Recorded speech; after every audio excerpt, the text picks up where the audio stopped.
মুসলমানের ধর্মনীতি বাদ দিয়ে কেউ আসতে পারবে না। আমাদেরকে ঐক্যবদ্ধ থাকতে হবে বাংলাদেশ বিনির্মাণের জন্য।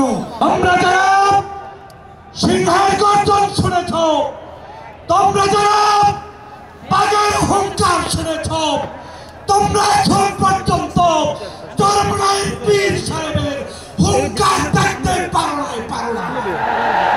বাংলাদেশের নাস্তিকবাদী দালালদেরকে হুঁশিয়ার উচ্চারণ করে দিয়ে বলতে চাই, এই বাংলাদেশে আর কেউ চরমনাই পীরকে চিনতে না পারলে 5ই আগস্ট শেখ হাসিনা চিনেছে এবং চেনার কারণে পালিয়ে গিয়েছে। অতএব এই দেশে ইসলামের বিরুদ্ধে ষড়যন্ত্রকারীরা হুঁশিয়ার হয়ে যাও। ইসলামী আন্দোলন বাংলাদেশ থাকতে বাংলাদেশে কোনো ইসলাম বিরোধী কর্মকাণ্ড চলতে দেওয়া যাবে না। এই বাংলাদেশ ইসলামের বাংলাদেশ, এই বাংলাদেশ কলেমার বাংলাদেশ। এই বাংলাদেশে আগামী দিনে যারাই ক্ষমতায় আসবে, ইসলাম বাদ দিয়ে মুসলমানের ধর্মনীতি বাদ দিয়ে কেউ আসতে পারবে না।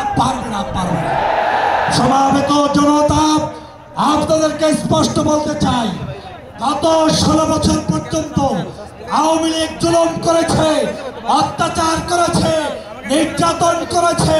সেই নির্যাতন সহ্য করে যারা মাঝপথে রাজপথে আন্দোলন করেছে, তার মধ্যেই চরমনাই ইসলামী আন্দোলন ছিল কি ছিল না? যদি থেকে থাকে সমবেত জনতাকে উচ্চারণ দিয়ে বলতে হবে, আগামীর বাংলাদেশ কি ইসলামের বাংলাদেশ চান? যদি চান, নারায়ে তাকবীর, নারায়ে তাকবীর।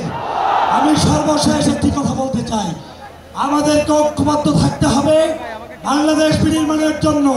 পীর সাহেব চরমনাই যেভাবে উদ্যোগ নিয়েছে, আলেম ওলামা সে যে মাসলাকের হোক, যে তরিকার হোক, যে আন্দোলনের হোক, সবাই মিলে কাঁধে কাঁধ মিলিয়ে বাংলাদেশের আগামী নির্বাচনে ইসলামের সপক্ষের শক্তিকে ভোট দিয়ে কারা কারা নির্বাচিত করতে চান, দাঁড়িয়ে থাকবে।